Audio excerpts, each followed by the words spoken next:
বিসমিল্লাহির রহমানির রহিম। আসসালামু আলাইকুম।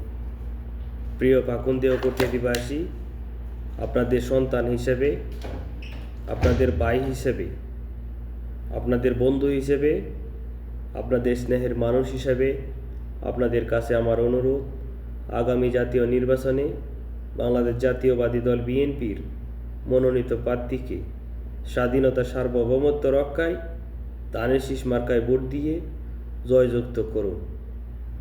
অতীতে আপনি যতবার ভোট দিয়েছেন, সরকার গঠন, আপনার পছন্দের ব্যক্তি, আপনার পছন্দের দলকে ভোট দিয়েছেন। আপনি এবার ভোট দেবেন 30 লক্ষ শহীদের বিনিময়ে যে আমরা স্বাধীন সার্বভৌম রাষ্ট্র পেয়েছি, সেই রাষ্ট্রের স্বাধীনতা সার্বভৌমত্ব রক্ষায় আপনার একটি ভোট অগ্রণী ভূমিকা পালন করবে।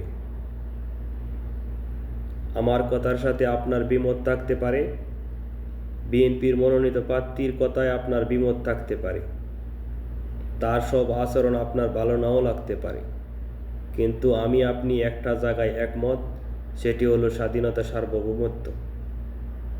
আজ সেই সার্বভৌমত্ব রক্ষায় আপনার ভোট, আপনি একজন গর্বিত ভোটার, আপনার একটি ভোটে স্বাধীনতা সার্বভৌমত্ব সংরক্ষিত থাকিবে। তাই আবারও অনুরোধ আপনাদের কাছে, বাংলাদেশ জাতীয়বাদী দল বিএনপির মনোনীত প্রার্থীকে দলমত নির্বিশেষে ধানের শীষ মার্কায় ভোট দিন। স্বাধীনতা সার্বভৌমত্ব রক্ষায় আপনার অগ্রণী ভূমিকা পালন করুন। সবাইকে ধন্যবাদ। আসসালামু আলাইকুম।